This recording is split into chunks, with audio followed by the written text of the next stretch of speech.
Week 8 of the fantasy football season is here, and it's time to dive into some Week 8 quarterback rankings. And luckily, we have a ton of options available because there are no teams on bye this week. So let's go ahead and bring up Tier 1 of the quarterback position. And like I always say, if our rankings don't match each other's, that's fine. They're not supposed to. If they did, ranking shows would be pointless. Leave your comments down below. Maybe you see things a little bit differently, and as a community, we come up with the best possible rankings for fantasy football. Now, just like we've done each week here so far this season, before we dive into the rankings, I gotta talk about some of my bigger hits and misses from just last week at the quarterback position. Starting off with a few of my bigger hits. How about Drake May, Geno Smith, and Sam Darnold? All three of those guys performed just as expected and just how we talked about in this show last week. A few of my bigger misses, I got Russell Wilson, CJ Stroud, and Kirk Cousins. Now, as for Russell Wilson, we kind of wanted to wait and see, right? We didn't want to just throw him right into our lineups in his first start. We didn't really know what to expect. Now we kind of do.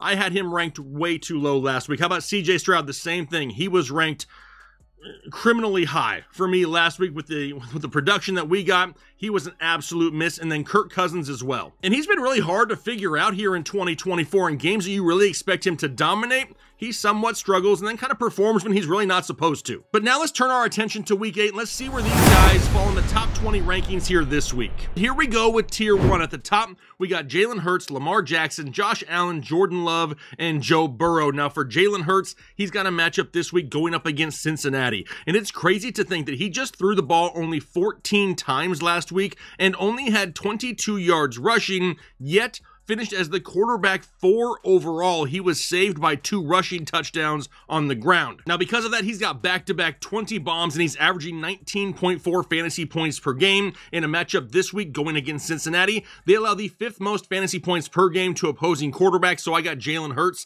at number 1. Number 2, maybe the current NFL MVP, Lamar Jackson, in a matchup going up against Cleveland. He's currently the quarterback 1 overall in fantasy football. He's had at least 23 fantasy points in 5 of the 7 games this season. He's the only quarterback in fantasy to average over 25 fantasy points per game, has had at least 280 yards passing in 3 straight ball games, and 40 plus rushing yards in every game this season. Baltimore right now is on an obvious hot streak. In a matchup this week going up against Cleveland, they allow only 15 fantasy points per game. But that doesn't overly scare me because both Jaden Daniels and Jalen Hurts both went for over 20 against this defense. So Lamar Jackson once again right here towards the top of the rankings at number 2. Then we go down to Josh Allen at number 3 going up against the Seattle Seahawks. Drop Amari Cooper into this offense and Josh Allen had his first 300-yard game of the season. He's the current quarterback 5 overall, averaging 19.9 fantasy points per game. Now, his rushing totals have been a little bit down here as of late.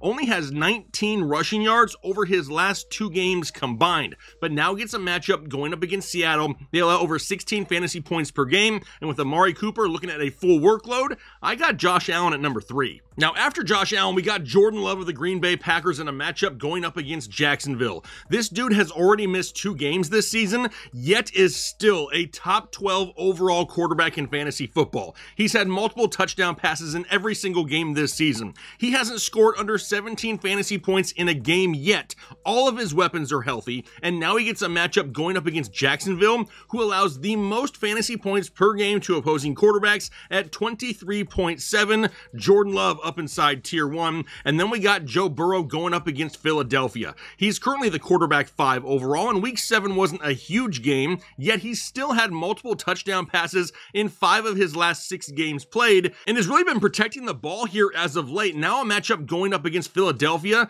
they only allow 14.8 fantasy points per game. That's 7th fewest to the quarterback position. Jake, why is Joe Burrow so high? Well, their last 2 games came against Cleveland and the New York Giants. They're not throwing up huge quarterback numbers right now. The last capable quarterback they faced was Baker Mayfield. He put up 347 and 2 touchdowns against this defense. So Joe Burrow's sitting right here at number 5. But before we dive into Tier 2, let me shout out today's sponsor, Turtle Beach. Now, I would love to have more time to go play some video games right now. I just don't have time to do it, but what I do know is there's a lot of you out there that do have some time for some video games. Are you that dude in your friends group who's got the crappy headset that no one can ever understand? Because if so, the holiday season is right around the corner and you need to get yourself a gift right now. Now, Turtle Beach doesn't have just amazing headsets, they have every gaming accessory you could possibly want. They're high quality products that aren't gonna break the bank either. They have everything from racing simulators to flight simulators, controllers, keyboards, mice, whatever it is you need, they got you covered. Turtle Beach is the ultimate gaming cheat code. But there is no way that I'm gonna send you over to Turtle Beach without a discount. I mean, every little bit helps, and if you head over to turtlebeach.com right now and use the code word headliners at checkout, you're gonna get 10% off your order. That's right, that's 10% off your order at turtlebeach.com with promo code headliners. There's more information down below in the description, but now let's dive back into tier 2 of our quarterback rankings. And when we look at tier 2, we got Caleb Williams, Kirk Cousins, CJ Stroud, Sam Darnold, Kyler Murray, Tua Tagovailoa, and Jared Goff. So if we start off here with Caleb Williams, he's got a matchup going up against Washington. He's coming off the bye and also coming off his 2 best fantasy games of the year. Back-to-back games with over 23 fantasy points. He has 9 passing touchdowns over his last 4 games. Now, those were against Jacksonville, Carolina, and the Rams. But Washington, they allow 16 fantasy points per game, and they played the likes of Carolina and Cleveland as of late. So those numbers may be a little bit skewed and a little bit too low because of that. With the upside and the weapons that Caleb Williams has, I got him right here at number 6 this week. Then we got Kirk Cousins going up against Tampa Bay, and we've seen this before. Just a couple of weeks ago, when Kirk Cousins had 509 yards passing and 4 touchdowns against this same Tampa Bay team. And now, Tampa Bay is hurting even worse. They allow the second most fantasy points per game to opposing quarterbacks. They have no wind in their sails right now after the loss of Chris Godwin and Mike Evans. This is a huge divisional game, and with all the weapons healthy in Atlanta, I got Kirk Cousins this week all the way up to number 7. Then I go down to CJ Stroud going up against Indianapolis. He had himself a bad week 7. One of his worst games of the season by far, but he really hasn't played that great on the road this year. His best road game may have been back in week 1, where he had 234 yards passing, 2 touchdowns, and no interceptions. In that game, he played against, yes, this Indianapolis Colts defense. Now he's back at home, and Indianapolis allows the 10th most fantasy points per game to opposing quarterbacks, so CJ Stroud's at number 8. Then we go down to Sam Darnold at number 9 going up against the Rams. And it kind of feels like a lot of people are already giving up on Sam Darnold, but why? Only 1 game this entire year under 15 fantasy points. He's averaging 17 fantasy points per game, and he's done it against some pretty good defenses this year as well. Now he's getting closer and closer to getting TJ Hawkinson back, which only helps him. And this matchup against the Rams, well, they allow over 16 fantasy points per game to opposing quarterbacks. Then we go down to Kyler Murray against Miami. And you never know what Kyler Murray is going to show up. He's really been great every other week. Does that mean because he was good last week that this is going to be a down week? Now, as of right now, he is the current quarterback 7 overall, has had 50-plus rushing yards in 2 of his last 3, and he's not even using Marvin Harrison Jr. yet. Now, Miami, they allow the fewest fantasy points per game to opposing quarterbacks, but here as of late, they've faced the likes of Anthony Richardson, Jacoby Brissett, and Will Levis in their last 3 games. With the potential return of Tua, I expect Arizona to be trailing and having to throw the ball more here this week, so Kyler Murray's at number 10. Then we go down to Tua Tagovailoa making his return this week going up against Arizona, and a lot of people, myself included, did not know if we would see Tua return in 2024, but it sounds like he's coming back and he's not wearing the Guardian cap. He says he's got to be a little bit smarter, but we already know what this offense is with him under center, with Tyreek Hill, Jalen Waddle, Odell Beckham, Jonnu Smith, Devon Achane, and Arizona allowing the 4th most fantasy points per game to opposing quarterbacks for right now, and potentially his first game back, I got Tua at number 11. Then we go down to Jared Goff at number 12 going up against Tennessee. No Jamison Williams, but really, will he be missed? Because this could give us an opportunity to see more Sam Laporta, and Tim Patrick is a name that no one is talking about, but he's playing pretty good football. Now, Jared Goff has had multiple touchdowns in 4 straight games. Tennessee, they're easier to throw on than they are to run on, and we just saw Josh Allen throw for over 300 yards against them last week, so Jared Goff rounding out tier 2 and the top 12. which will then bring us down to tier 3, where I have Patrick Mahomes, Brock Purdy, Russell Wilson, Baker Mayfield, Geno Smith, Dak Prescott, Bo Nix, and Aaron Rodgers. But going back to the top, we got Patrick Mahomes outside of the top 12. Is that surprising? I really don't think so to a lot of people. They have a matchup this week going up against Las Vegas, and getting DeAndre Hopkins definitely doesn't hurt this offense, but it's unclear whether or not he's even going to play this week, and he's been dealing with his own MCL injury all season long. In fact, last week, he had negative 2 yards receiving. He's not the same guy he used to be, but he obviously could help out this offense. We know Juju is out. Travis Kelce is old in a diminished role, I guess we could say, but Patrick Mahomes in the past has absolutely owned the Las Vegas Raiders. Given the fact he just doesn't have a whole lot of weapons, and we don't know for sure about DeAndre Hopkins yet, his ceiling is a little bit lower, and that's why he's down in tier 3. After him, we got Brock Do-em Dirty Purdy of the San Francisco 49ers going up against Dallas. How do things look in San Francisco this week? We know we do not have Brandon Ayuk. He's done for the year. How about Devo? He's been in the hospital with pneumonia. Now, he's been released, but he's been super sick. Does he even play this week? We know that Juwan Jennings missed the game last week, and now George Kittle is dealing with a sprained foot. And despite all that, we also know that CMC is still not practicing. Now a matchup going up against Dallas. They allow the 7th most fantasy points per game to opposing quarterbacks, but can the youngins, can the likes of Ricky Pearsall and Jacob Cowan, can they step up in this offense enough to give Brock Purdy that safer floor? That's what we're waiting to find out, and that's why he's dropped down to tier 3.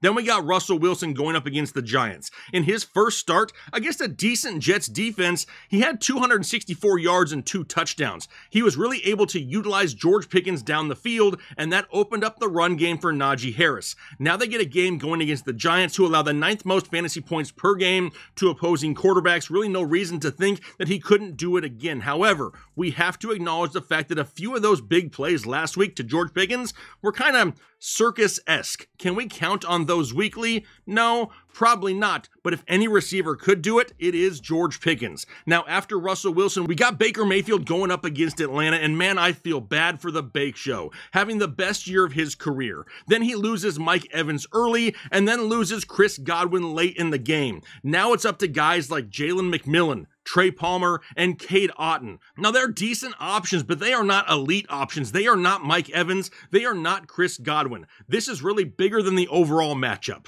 Now, we saw Baker have a good game against Atlanta a few weeks ago, but does he have the weapons to do it again? That's why he's lower in the rankings. Then we got Geno Smith going up against Buffalo. The current QB 6 overall in fantasy football has had at least 17 fantasy points in 3 of his last 4 ball games, and Seattle throws the ball more than anyone in the NFL. However, DK Metcalf is dealing with a mild MCL sprain, and he could miss this game.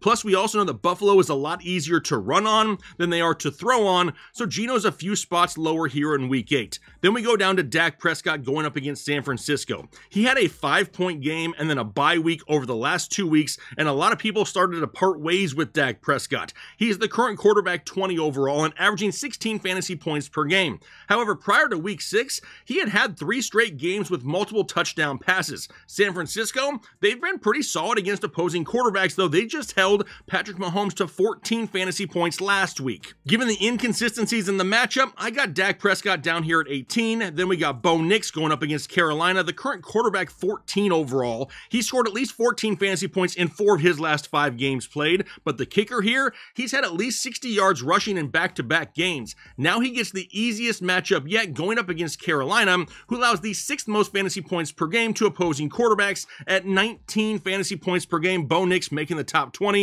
at number 19, and then we round it out with Aaron Rodgers going up against the New England Patriots. Now, we really don't care if the Jets win in fantasy football. We care about fantasy points, and Aaron Rodgers has been scoring right around 15 fantasy points a week or so. Now, he does have back-to-back games with over 275 yards passing, but the touchdowns just haven't been there. We know New England is not an overly bad matchup for Aaron Rodgers. They do allow the 7th fewest fantasy points to opposing quarterbacks, but with the likes of Devontae Adams and Garrett Wilson, I expect Aaron Rodgers to find the end zone this week.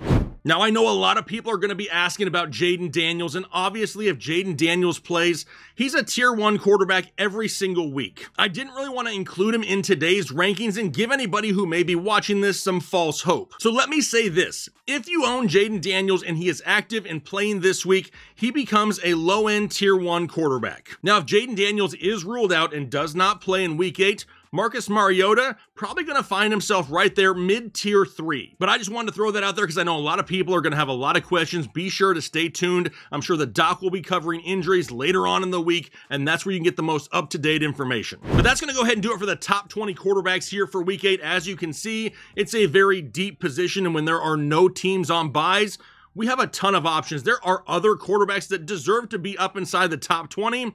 I just can't fit 25 names into 20 slots. So if you have questions on a player, be sure to leave them down below in the comment section. I'll try to get to as many of you as I possibly can. But I'm going to go ahead and get out of here today. Hopefully you enjoy the rest of your day. And then most importantly, do your part to make the world a better place. Analytics, all the chain, all the channels, not the same.